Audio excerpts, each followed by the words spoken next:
আসসালামু আলাইকুম দর্শক বন্ধুরা, আজকে এই ভিডিওতে বিক্রমপুরের যে ঐতিহ্যবাহী কাঠের ঘরগুলো রয়েছে সেই কাঠের ঘরগুলোর দাম সম্পর্কে জানাবো এবং এর কোয়ালিটি কেমন হবে সে সম্পর্কে জানতে পারবেন।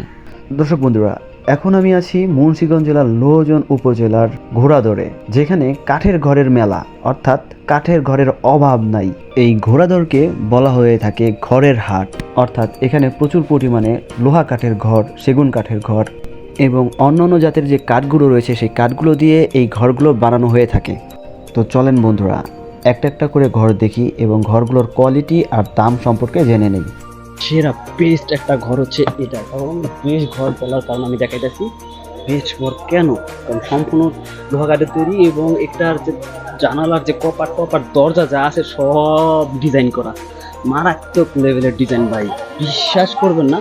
আমি এখানে যে কটা ঘর দেখছি এর মধ্যে বেস্ট ঘর হচ্ছে এটা। এটা হচ্ছে বারান্দা এবং বারান্দার ভিতরে আরেকটা বারান্দা, যেটা থাকার জন্য বারান্দা, তার ভিতরে হচ্ছে দুইটা কক্ষ দেওয়া। এখানে একটা রুম, এই পাশে রুম।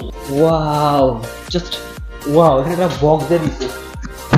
সিঁড়ির তলে কোনো মাল সাবানা রাখার জন্য এটা একটা বক্স, কারণ এটা হচ্ছে সিঁড়ি এবং সিঁড়িতে খুব সুন্দর করে একটা বক্স করে দিচ্ছে, কিছু রাখতে পারবেন। পিছনের জানালা দরজা, এটা হচ্ছে পিছনের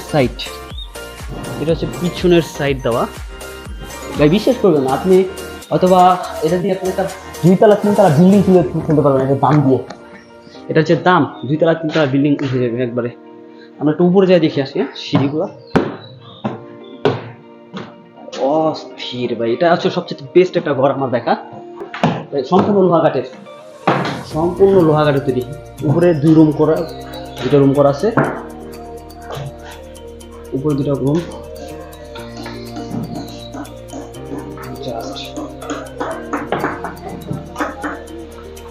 এটা হচ্ছে সামনে উপরের দ্বিতীয় তলার যে বারান্দা, ব্যালকনি যাই বলেন। ও চারো পাশে, শুধু পিছনেরটা বাদে, পিছনেরটা আমি বিষয়টা বুঝাই, পিছনের অংশে বারান্দা নাই, কিন্তু বামে ডানে এবং সামনে ওই পাশে আর কি, ডান পাশে আছে, আর এই পাশে বাম পাশে এখানে আছে। আপনি একটু খেয়াল করছেন কাঠগুলা কিসের তৈরি? একবার পুরো একদম নকশা তৈরি হয়েছে, পুরো প্রত্যেকটা অংশ ডিজাইন করা।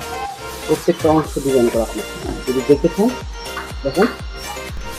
দর্শক বন্ধুরা, এই ঘরগুলো আপনারা বাংলাদেশের যে প্রান্তেই নিতে চান না কেন, এই ঘরগুলো আপনার বাড়িতে পৌঁছে দেওয়া হবে। সেটা হচ্ছে নদীপথে হোক, ট্রাক করে, হাইওয়ে রোডে হোক, যে কোনোভাবে আপনার এটা বাড়িতে পৌঁছে দেওয়া হবে এবং বাড়িতে সুন্দরভাবে মিস্ত্রি যায় তুলে দিয়ে আসবো। এই ঘোড়াদৌড়কে ঘরের বাজারই বলা যেতে পারে ভাই, কারণ যে একটা পরিবেশ, প্রতিদিন শত শত ঘর তৈরি করা হচ্ছে, শত শত ঘর বিক্রি করা হচ্ছে, কাঠের ঘর। এই ঘরটার দাম আপনি যদি এইগুলো দেখেন, এগুলো প্রত্যেকটা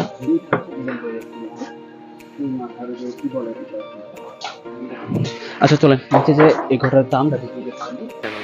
আচ্ছা, যে পিছনে যে ঘরটা আছে, এই ঘরটার দাম কত পড়বো? 20,50,000 টাকা। 20,50,000 টাকা। হ্যাঁ। আচ্ছা, এটা সম্পূর্ণ কি লোহা কাঠের ঘর তৈরি? সব লোহা কাঠ।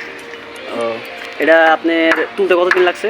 এই 2 মাস লাগবে। 8 জন মিস্ত্রি 2 মাস। 8 জন মিস্ত্রি মিলে তুলছেন, 2 মাস লাগবে। 2 মাস। আচ্ছা ঠিক আছে।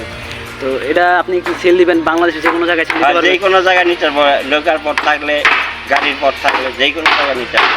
যে কোনো জায়গায় নিতে পারবেন, বাংলাদেশে যেখানে যা করে দেবে। হ্যাঁ, এটা আপনার তুলে দিয়ে আসবেন। হ্যাঁ, তুলে দিয়ে আসবো। আচ্ছা। দর্শক বন্ধুরা, এখন আমরা অন্য আরেকটি লোহা কাঠের ঘর দেখব। ঘরটি হচ্ছে এই ঘর, যেটা বাইরে থেকে দেখতে খুবই অসাধারণ। চলেন ভিতর যেয়ে দেখা যাক ঘরটির আসলে কি অবস্থায় আছে। প্রথমে আমরা ঘরের সামনে দেখতে পাচ্ছি যে এটা একটা বারান্দা, উপরে ছাদ আলা বারান্দা। তো এখন দুই পাশে বারান্দা আছে, আমরা একটু ভিতরে যাই দেখি।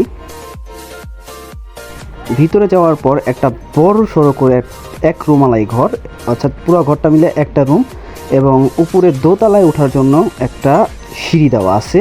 তো সিঁড়ি দিয়ে উপরে উঠে দেখা যাক আসলে কী অবস্থা, উপরের কন্ডিশনটা কেমন সেটা আমরা দেখব। খুব সহজেই উপরে ওঠা যায়। আর এই ঘরটার দাম আমি বলে দিচ্ছি, এই ঘরটার দাম হচ্ছে 15 লাখ টাকা।